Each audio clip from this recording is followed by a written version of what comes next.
The whole thing always with Dutch people is that we are really direct. So I think that was something you had to get used to in the beginning of working together, that people in the UK are really polite. Welcome to Fast Forward with Tent.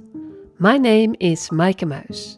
This is the second episode in a series of 3 about the international trajectory of Tent, House for Contemporary Circus.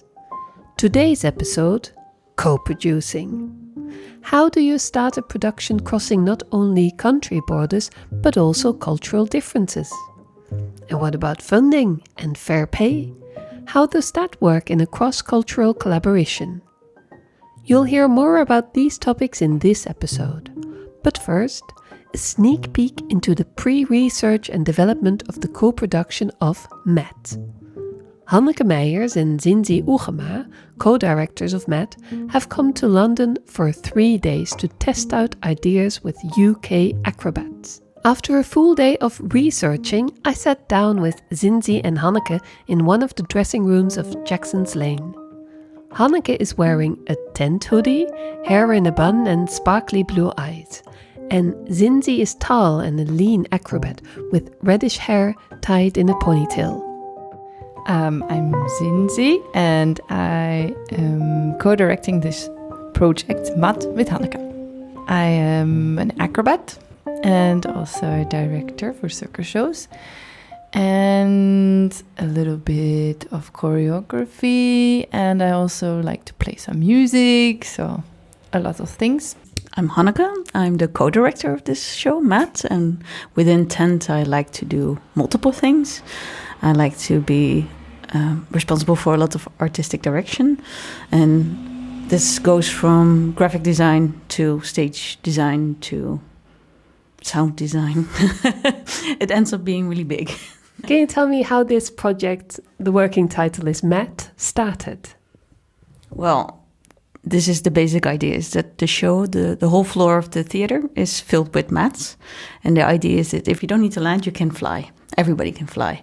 So the idea is that we can do different kind of acrobatics if they don't need to land.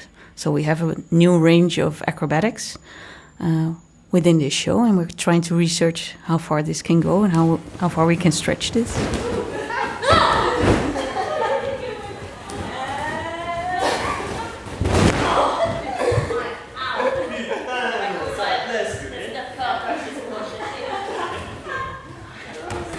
For the co-producing of their new production MET, Tent did not only collaborate with Jackson's Lane, but also with Split Second, which is comprised of 2 producers that joined forces, Kevin and Axel. They're doing something that's really hard to come by in the UK, producing and touring circus internationally. Kevin is very tall, almost 2 meters. He has dark spiky hair, round glasses, and he's originally from Glasgow. Axel is originally from the south of France, quite shorter, has very blonde dyed hair, and he loves to wear bright colors. As most producers, they feel more comfortable behind the scenes than being interviewed, but I'm glad they talk to me anyway.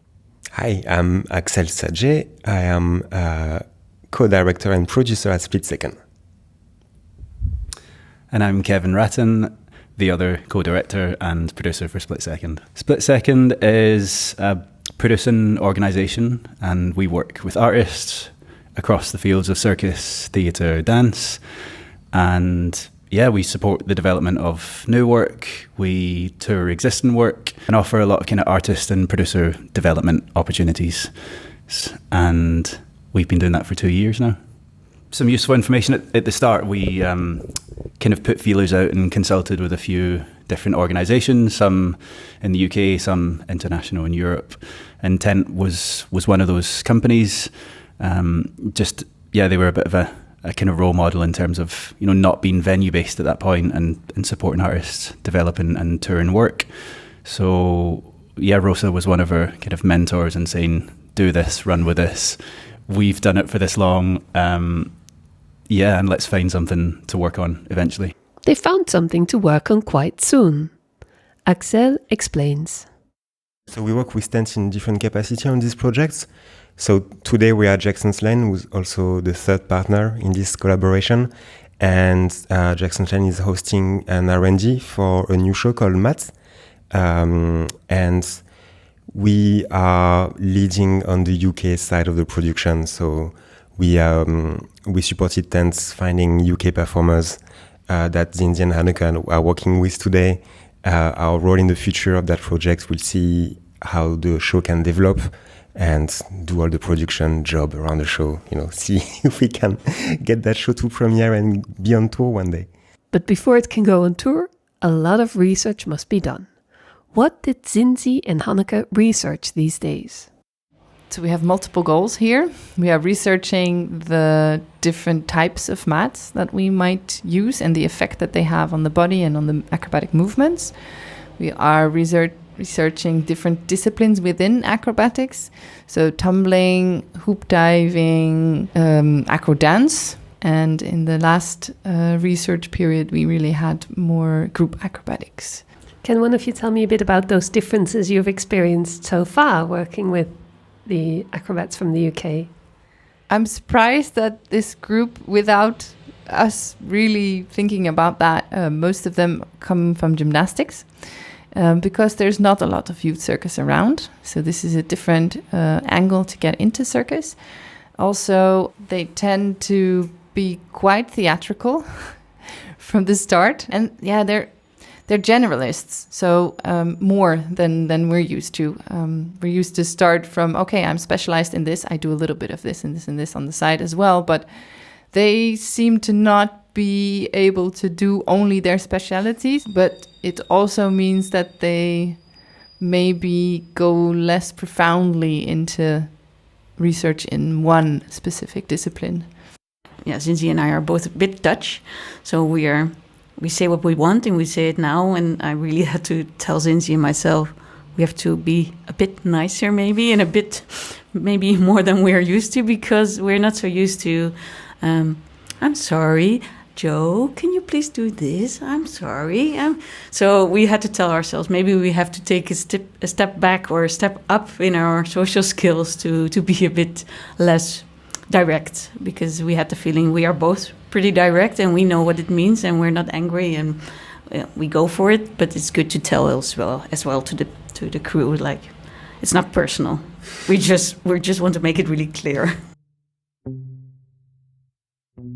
Cultural differences are one thing, but there are also other differences, artistically or in ways of integrating diversity and inclusion in their producing. From a kind of creative point of view, I think that the depth of kind of dramaturgy or depth of research that goes into producing and creating circus work in Europe is, it's deeper, it's a bit more thorough and robust. So I think bringing that practice into the UK and having UK artists engage with that and hopefully see that at a later stage, I think will sow some positive seeds in terms of making and growing more ambitious work from UK artists.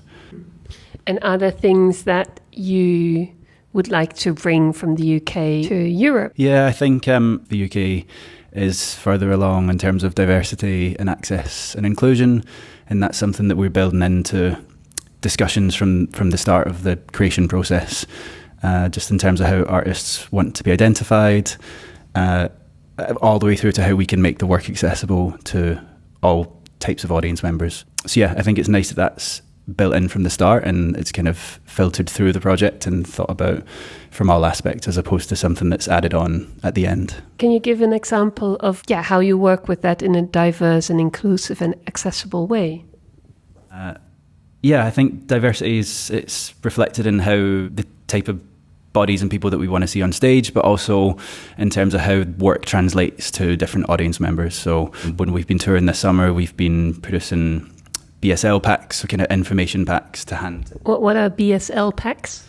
British Sign Language Interpreters for deaf communities and hard of hearing communities, and we kind of align the information about the show, whether there's any text or scripts or whatever, and kind of produce that into a document that's easy to be handed to an interpreter who can kind of confidently integrate into part of that work. So that also extends to easy read documents and kind of trying to make work accessible and kind of give agency to neurodiverse audience members to kind of have an understanding of what they're going to come and see, and if that's something that they want to engage with, if there's any trigger warnings or loud noises or anything alongside that.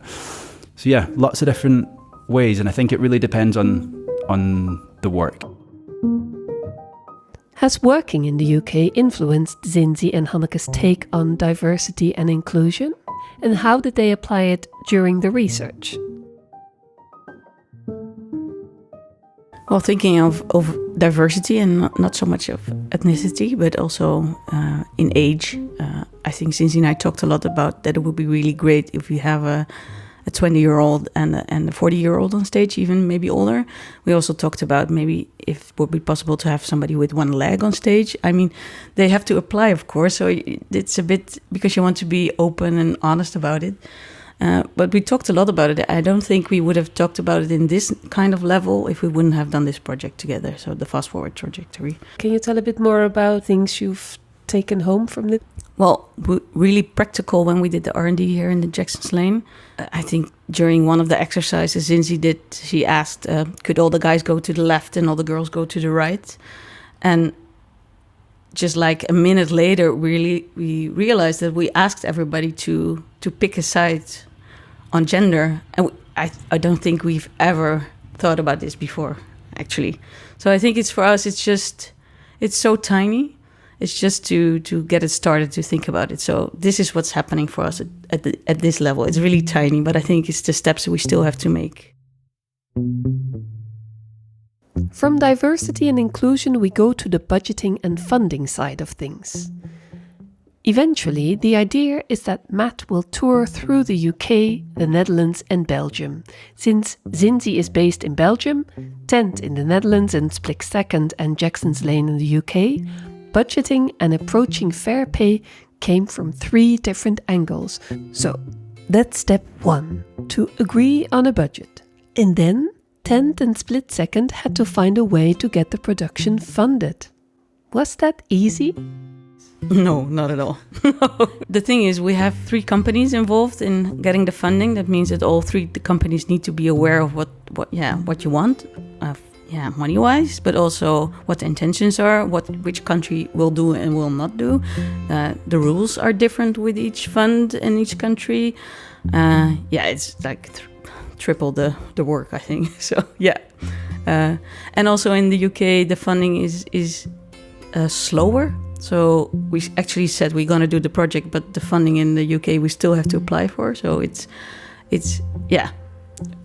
tiptoeing around everybody's funding and government's rules, but I'm positive that we will find the way. So, and what about discussions like fair pay and fair practice? Are they very present here?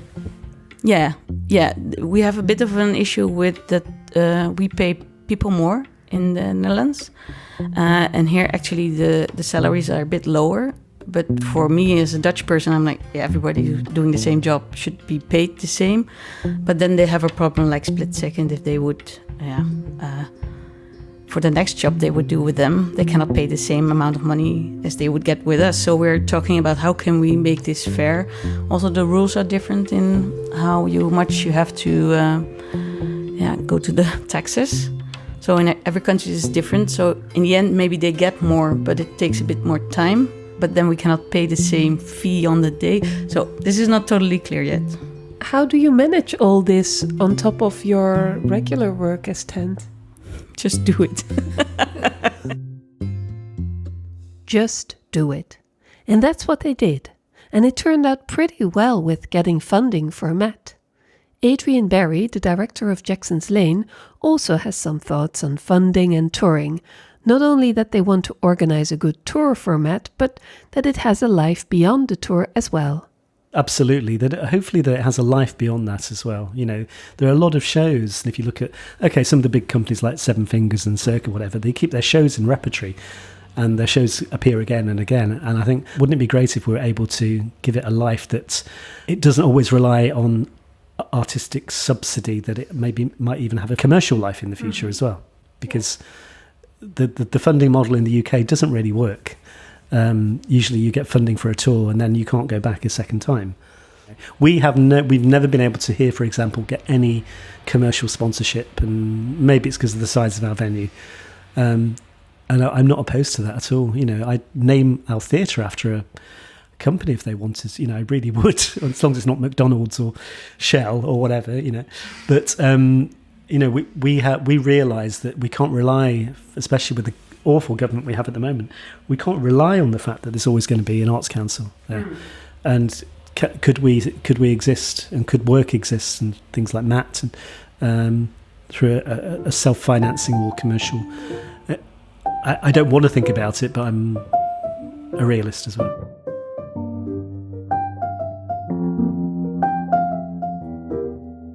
Back to the producers. A year after the first research and development period for MAT, I sat down together with Maaike, who is producer of Tent, and Axel of Split Second. What are their thoughts on the collaboration? I think that maybe in the UK, maybe we're a bit more laid back and knowing that things will happen somehow. And it was good to have Maaike and the rest of the team to remind us of deadlines and things that we have to do. So in that way, there was difference, but good. I hear laid back, but there are also differences in the way you technically produce, like safety and regulations. What have you learned from that, Maaike? They're more strict in the UK about regulations. I think they're also a bit more ahead with diversity, for example. So I think we learned a lot from trigger warnings, for example, that are used in the UK that we're not quite used to in the Netherlands. And there are more rules here for sure. I think maybe in that point we're more laid back in the Netherlands. That's absolutely true. All the rules and regulations in the UK can be heavy for most countries outside. But at the same time, I think this is what allows the producers to be a bit more relaxed, because there's all those things that are very fixed that we need to do in advance. So once that's done, then the rest will follow, and that allows us to be a bit more relaxed. Hanneke also has a nice anecdote to illustrate the difference of working in the UK or the Netherlands. Well, for instance, the logo we bring, the neon sign for the festival, in the Netherlands we plug it in everywhere we come. There's no question asked, so there's the plug, go for it. And here I was told, we should test it before we plug it in, and you have to bring your adapter piece as well, and everybody's... So we don't think about it. And I think this is what we have to realize. It's just a cultural difference. And it's a thing. And what does Aid think of the title, Matt? Yeah, I don't think it's a very sexy title. And it's a bit obvious because it's doing shows with Matt. But who knows, maybe it's the right title. I don't know. It's a working title. But it was not that I'm massively about it, but it's more a case of myself and Max, our marketing manager, we really... When artists give us images and copy, we go back to them and go, this isn't right, this isn't good enough, you need to find a better image, you need to let us help you on, and it's about how much that us Split Second and Tent can meet and find a way that we're all happy. I don't think that's going to be a problem, but I can imagine that's going to be an interesting discussion that we have. I don't think the title is going to change, but whatever the title may be, what are surprises during the process that Zinzi and Hanneke take home? If I say it like this, it's going to be so wrong. We like it rough. But I think because of the mats are soft, and the movements get quickly soft, but they also get a bit quirky. And I think we should focus on the quirkiness of it and the material that it's giving us like this. I think that's way more important than that it's really flowy and softness, because I think the contrast with the mats is nice. The mats are soft, the people are hard. So I think this is something I take home, actually. Yeah. And for you, Zinzi? Yeah, definitely the quirkiness. That was a lot of fun to see. Yeah.